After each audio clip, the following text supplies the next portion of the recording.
Hey, what's going on? Hello, hello. Hey, Daniel, what's going on with you, bro? How are you? Not bad, man. Pretty good weekend, ready to start August. How about yourself?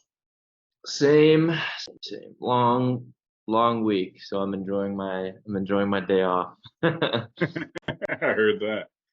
How's studio time been going? It's good, bro. We got some pretty cool things coming up. We had a couple different things happen this past week Nice. that could accelerate things exponentially, which is really nice. So Hey, so I like to hear. I know this is being live streamed, so I'll just text it to you. Yeah. Let me know. Let me know.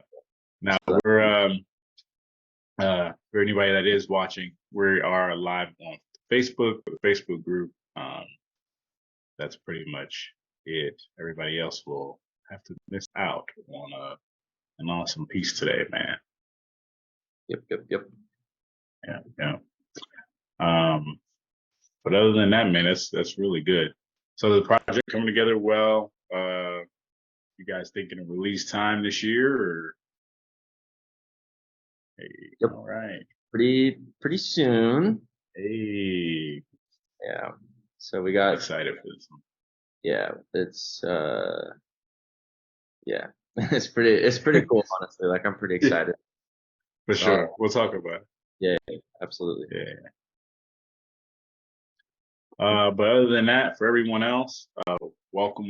Today we're talking about patience, the lack thereof, um, how that can be pretty dangerous for you, especially those of you starting out. I know some of you guys were either priorly educated on other platforms, maybe had just gotten started in your trading and stuff like that. So I want to take that time out right now and in the beginning, just let you guys know, get that patience under control, right? Let's work on allowing the market to work for us. A big part of this too is a part of that transition from that 9 to 5 to that trader's life, and being able to follow a consistent schedule, creating your own schedule, to abide by stuff like that. So it's just really important that you start to police yourself, right? You're your own boss in a sense. Um, and if you got to do what's going to work best for you, like I've had to put myself in the arena to be able to follow a schedule that works for my trading lifestyle. That included including yoga practices, including making sure I'm doing my fitness routines, reading, stuff like that. So I had to get really serious with myself if I wanted to go full time into trading. And patience was the key factor. I did not have a lot of it. Kind of when I was in military and stuff like that, there's not a lot of room to be patient. Like you have to, everything's just flowing, everything's going constantly, and that's not the same mindset you want to have in your trading career. Kind of got to slow things down a bit. So, uh, joining us today, that's going to be uh, our guest speaker for today is Daniel, brother. I'm glad to have you today. Thanks for having me. Uh, for sure, man. Every time he comes through, he gives us some real game. Hey, Steve, welcome. Um, Yeah, what's the word? hey, man. I can hear it. I'm in the Withdraw. gym right Hopefully, now. I heard Yeah, that. I'm in the gym right now. Actually, get my workout in. Let's That's what go. I'm talking about.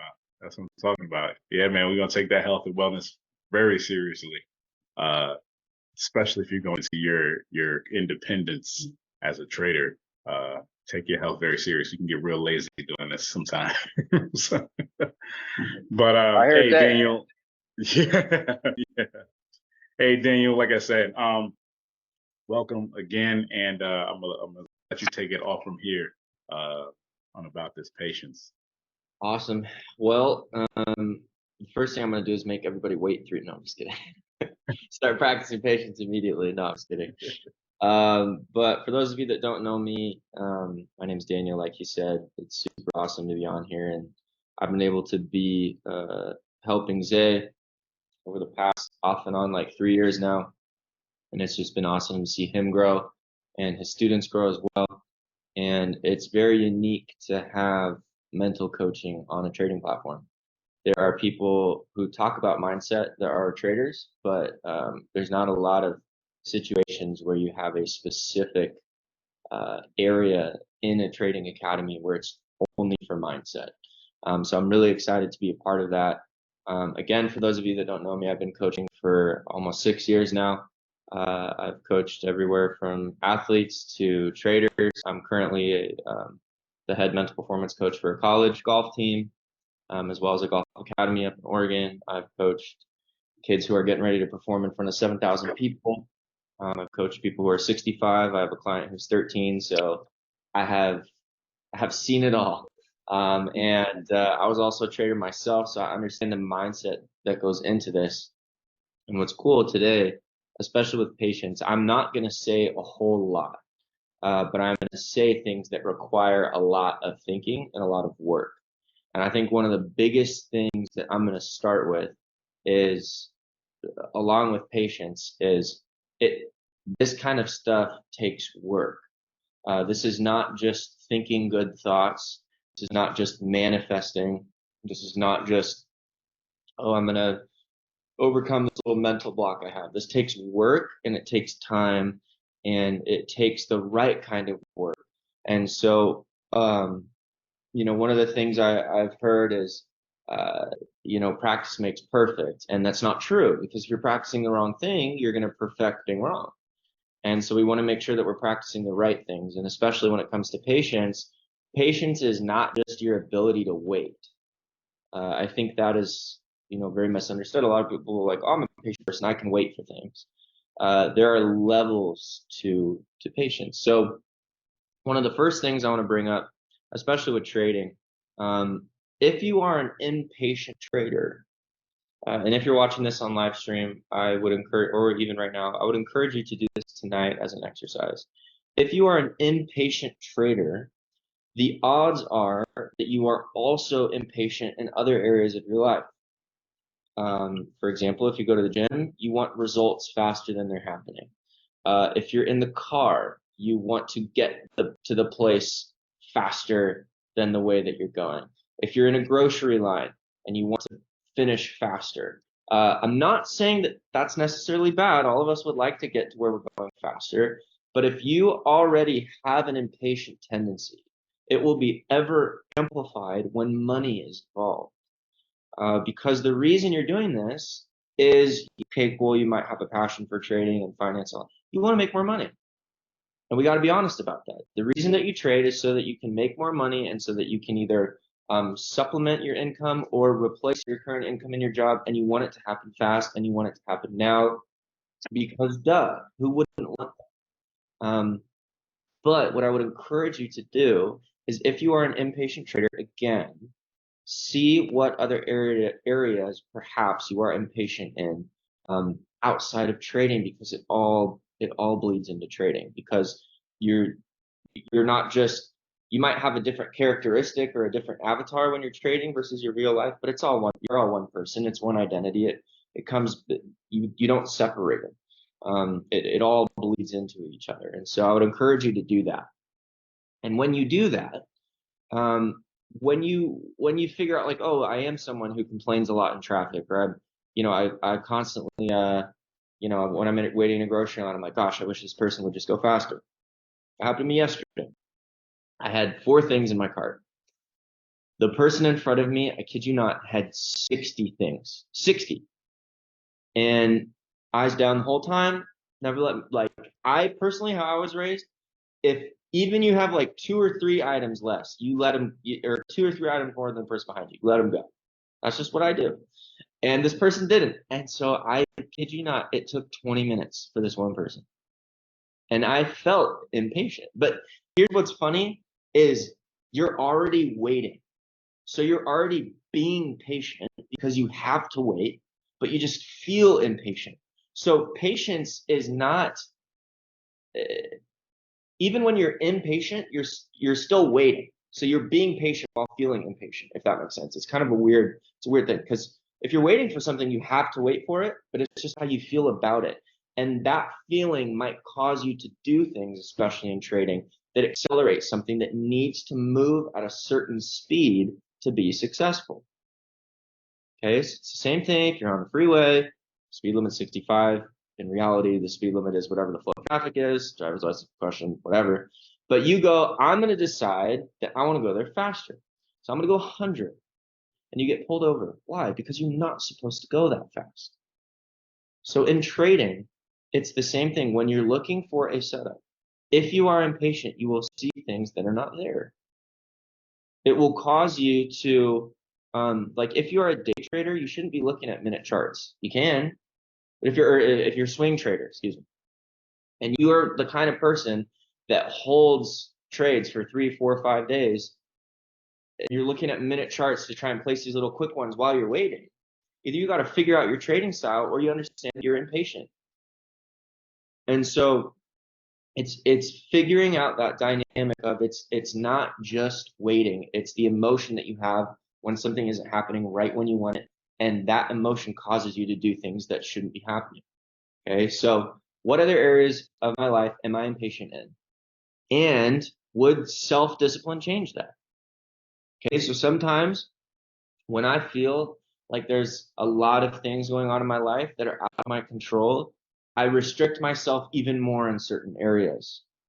Okay, so it's like I can't control a lot of different aspects. So I'm not really a big drinker as it is, but it's like I'm not drinking anything for the next month.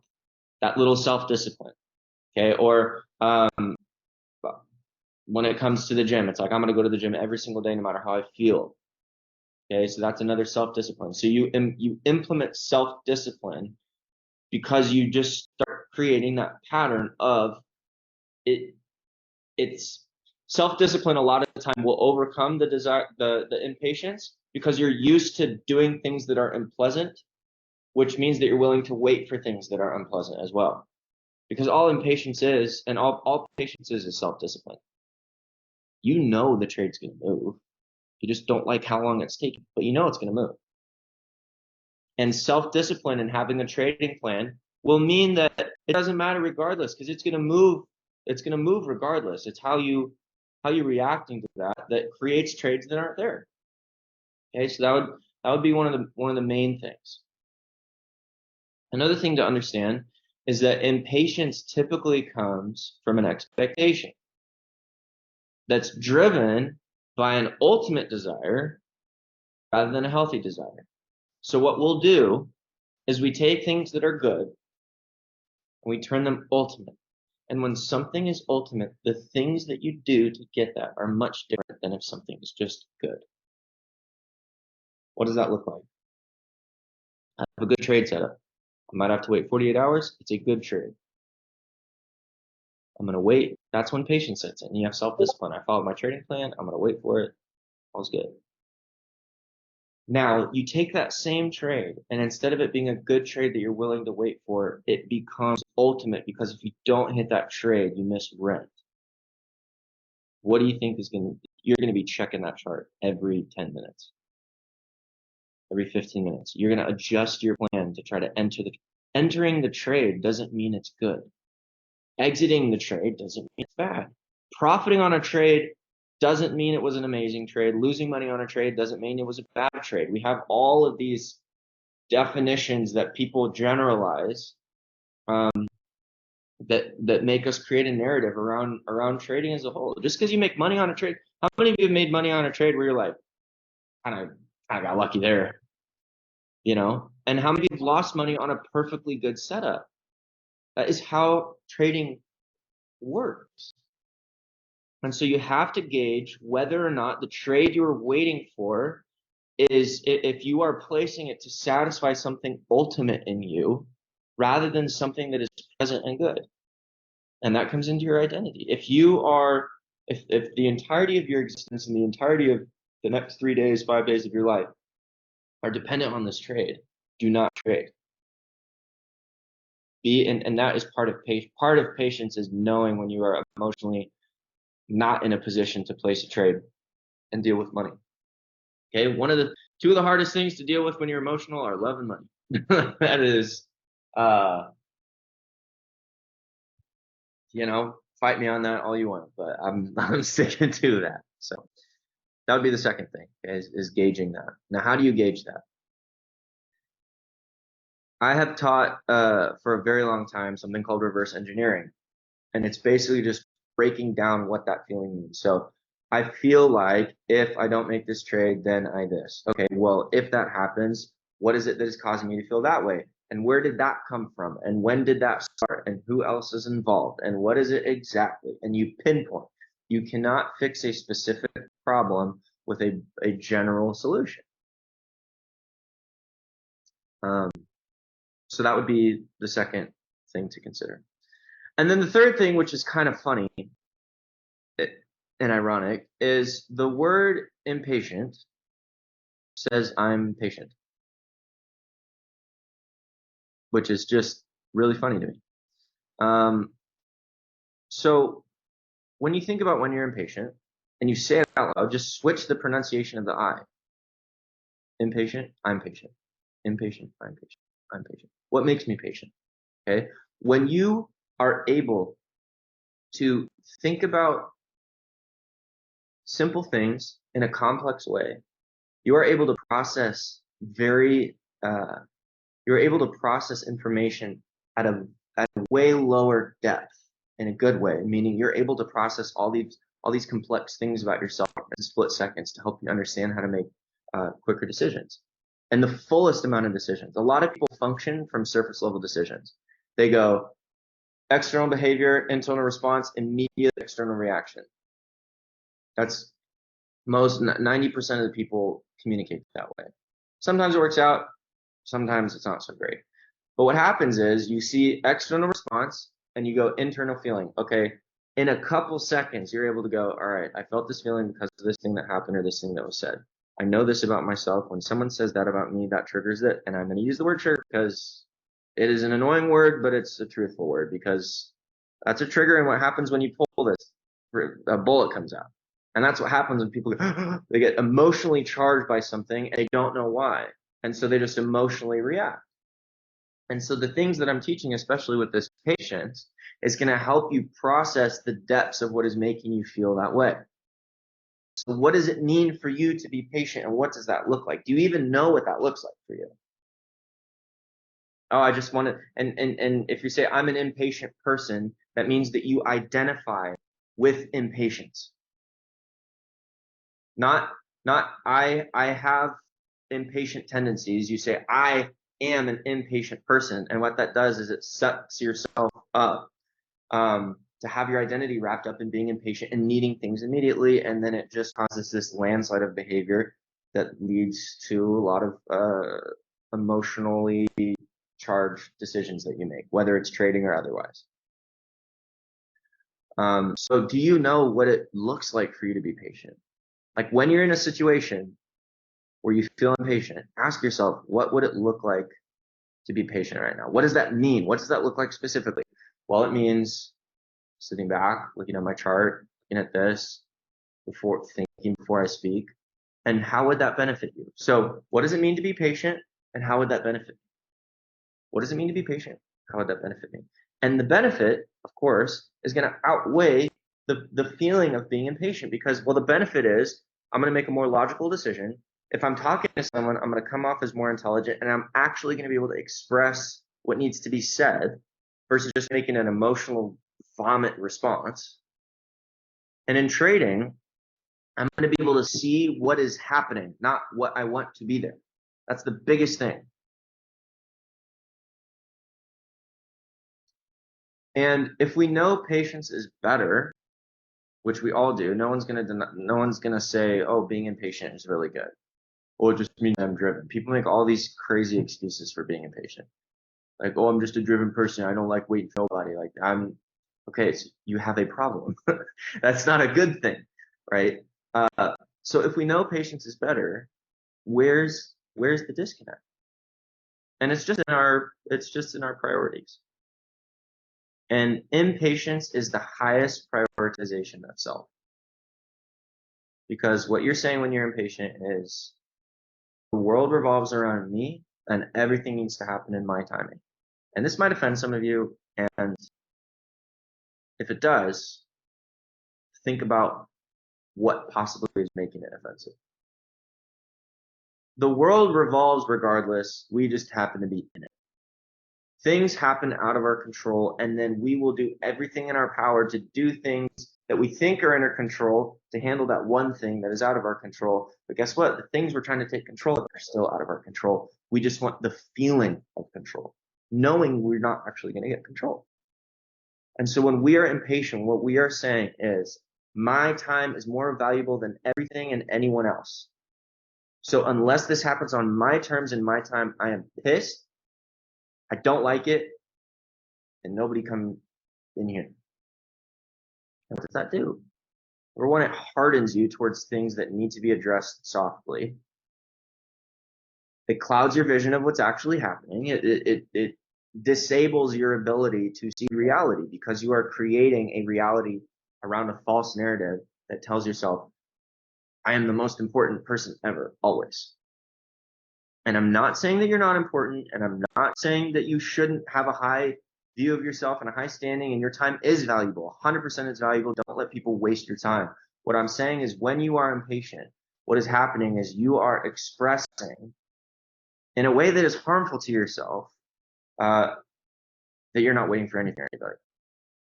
And so you're going to make decisions that make it feel like things are moving quicker. The problem is they're now moving quicker in the wrong direction, especially with trading. So, all that to say, what do we do? I gave you some exercises and some practices to do. If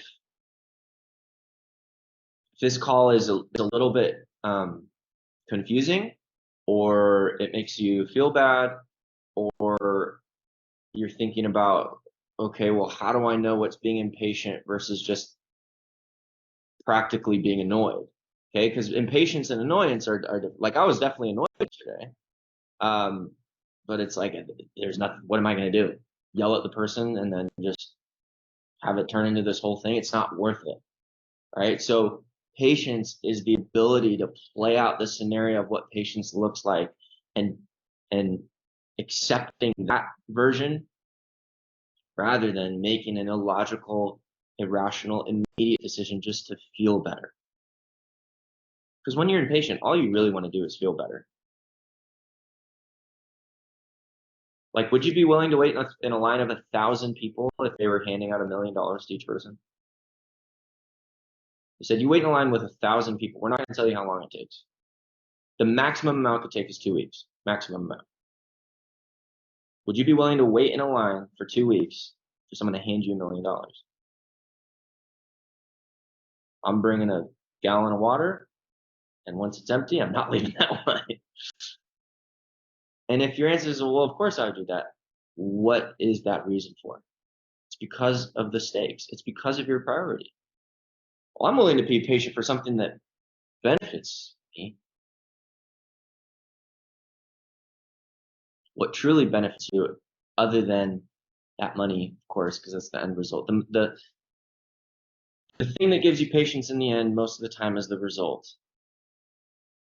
The truth about patience is its root is internal well-being and tranquility, and being able to function from that place and not having a circumstance stir your pot so aggressively that you emotionally act out just to feel something different that isn't even good for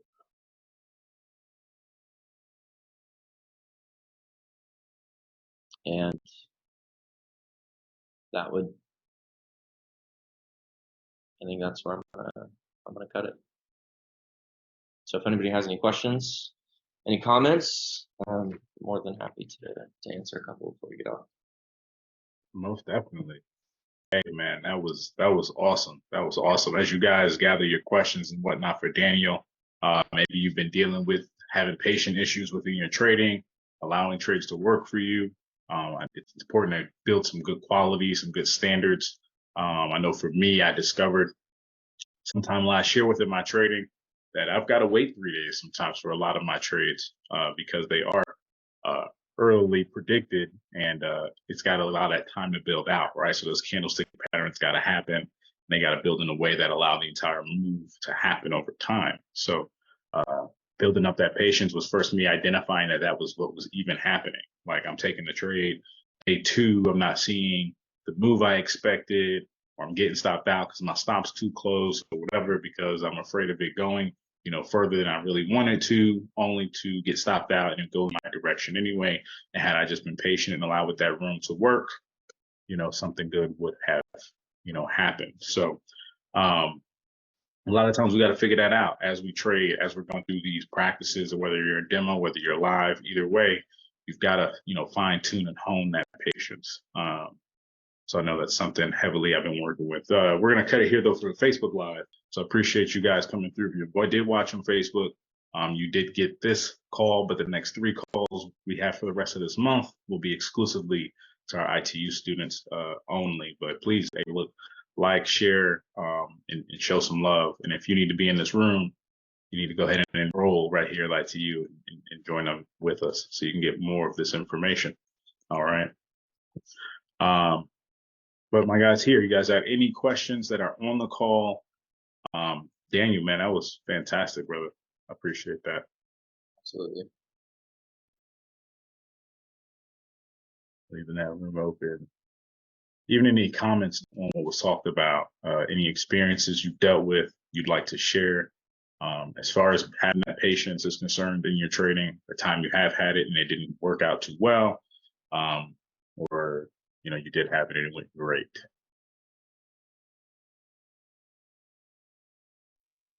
Yeah, I have a question. This might not be, I guess, directly related to trading, but I wanted to kind of see, what would you suggest a mindset I need to have when I'm trying to basically set a goal for myself to be financially free with day trading, but I'm still going to work, still doing 9 to 5, got to deal with my boss, deal with all the crap at work.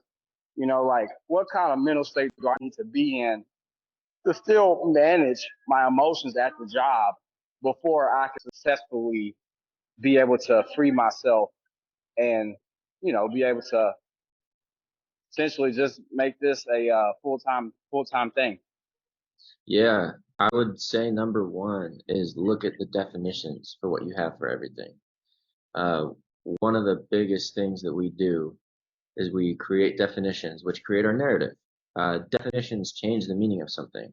In other languages, just a simple accent can change the entire meaning of a word.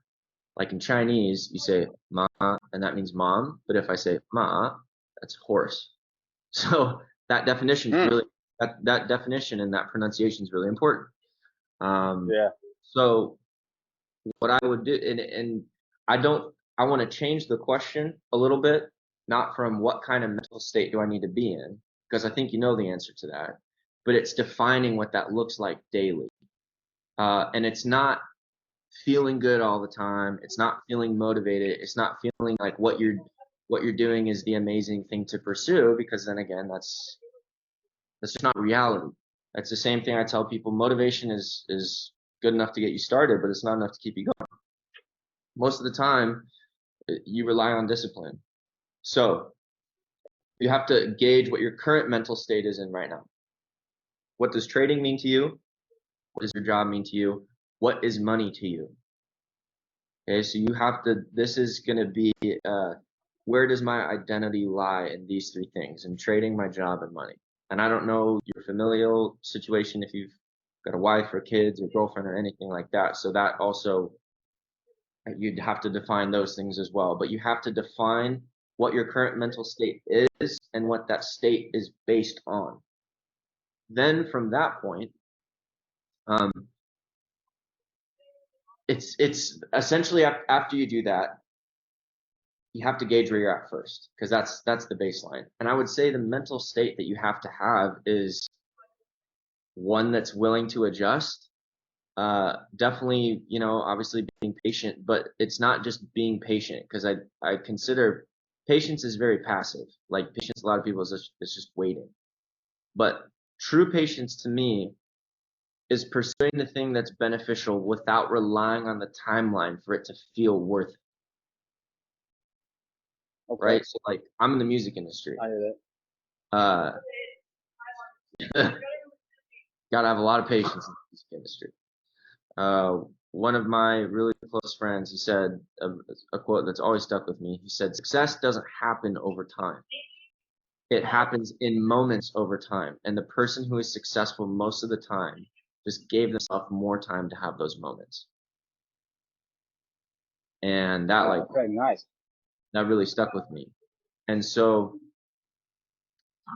the job is the provision. Okay, so your job is providing for you and provision is good. What we tend to do is we go, well, the job isn't the dream, so it's bad. And the trading is the freedom, so it's good and more important. And then what happens is it changes your entire emotional dynamic at both places. Because when you're trading, you don't want to, you're trying not to think about work. When you're working, you're thinking about trading and you're never anywhere. So the job is, and these are just suggestions as you're defining what it is. The job is stable provision that's a blessing. Okay? Because it's a lot easier to place trades when you know you got money coming in on Friday or bi-monthly or whatever it is. So, so it would be, I have my provision and I'm working on my surplus. And once the surplus maxes out the provision, I'm in a surplus of provision. And then Nice. and then you define who you are regardless of the job, regardless of the trade. Like if you didn't have a job and you weren't trading, what is it that defines you truly? Because an identity isn't in something, it's regardless of something. And that's why we have all this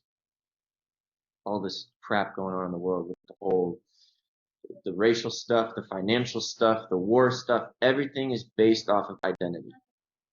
And that's one of the things I've been studying also for the past 6 years. Well, longer than 6 years. I've been coaching it for 6 years, but it all comes down to everybody identifies in something rather than regardless of something. Hell yeah. I know it's important Thanks, for I me appreciate to, when it comes to that, and even when I was on base, because I was learning while I was full time at Tinker, and the mindset I had to have every day was that, you know, one, the skill set I'm working on in the off time of me working is the thing that's going to free me from the position that I'm currently working. But also I had to get to the point of fine tuning. What does it look like? Let's say, you know, at the time, I might have been senior airman at the time. So I might have been in like that 40K a year bracket. So I needed to get myself in a certain position first to say, all right, I need to make, you know, 2 to 3 times what I'm making per month here to sustain a certain life.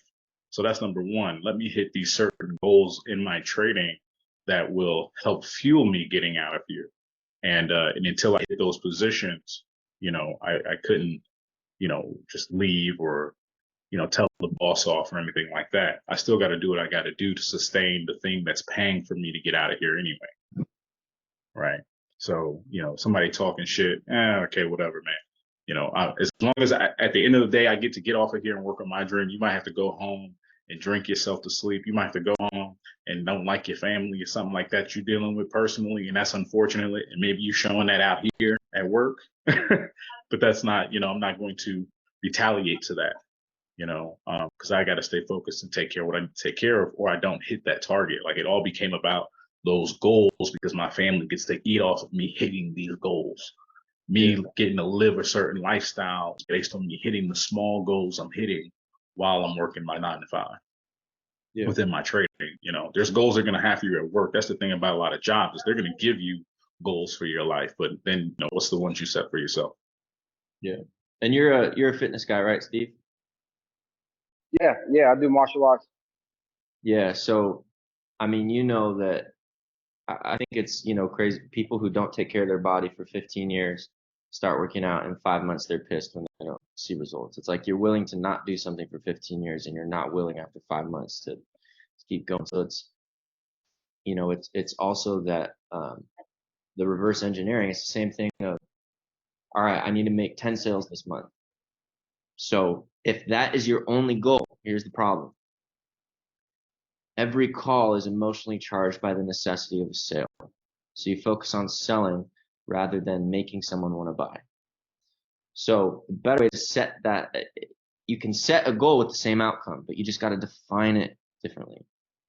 So you go, okay, well, how many people do I typically have to call before I make a sale? 10. Okay. This is a strategy as old as time. If I call 10 people, I get a sale. So 1 sale, 10 people. So instead of needing to make 10 sales, I need to call 100 people. It's a lot easier to call 100 people than it is to make 10 sales, but it's the same thing. And guess what? If you get 8 sales and you call 100 people, call another 40 people. You know, so it's the same thing with trading. It's like, all right, I need to make, my goal is to make $5 grand a month with trading. That can't be the only goal. I'm just going to tell you that right now, because then you are looking at trading as a number instead of as an analytical system that moves. So you go, okay, $5 grand a month. What does that mean? Well, my typical lot size is this. So that means when I place a trade, I need to have the potential of this percentage of profit, which means this percentage of stop loss, which means I need to be willing to you got to reverse engineer your goals to the core, because then what it does, it makes the thing you pursue in your control.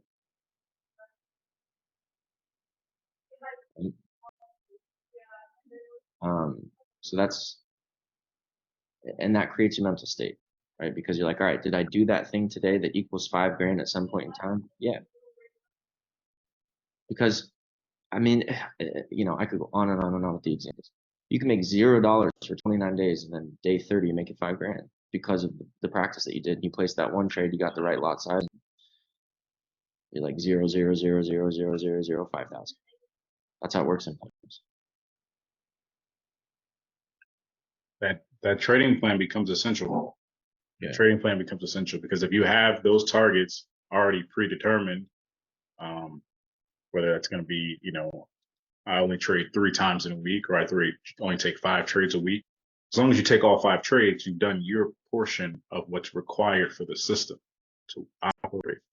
It should be a month in, month out type of thing, that you do little tasks, you know, each week, each day.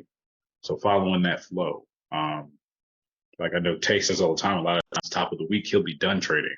You know, he'll still have to show up, you know, for, you know, chart sessions to help you guys. But even if he sees something in a chart session, he won't trade it because he hit his target, you know, by Monday or by Tuesday for that week. So if I got a $3,000 account and my goal each week is to make $500 by taking 3 trades every week, then I just got to make sure I'm taking the 3 trades every week, right? Using the same lot sizes, same stop loss parameters. Yeah. And if you do compromise on that, you got to know what made you compromise specifically. But I do have to go. For sure. I appreciate that question, Steve. I hope it was helpful for you. Love you, Daniel. Yeah, you too, brother. And appreciate you, Zay, for having me on here. And I will see y'all next Sunday. Appreciate you All coming over, right, bro. thanks, man. Appreciate it. Good one. All right, y'all. Hey, look, we got overview here in 20 minutes. So I'll be hopping back on. This link will probably die out. So I'll drop another link for the overview. But other than that, hey, I appreciate you guys coming through. No problem. All right. Sure. I'll let y'all later. Peace.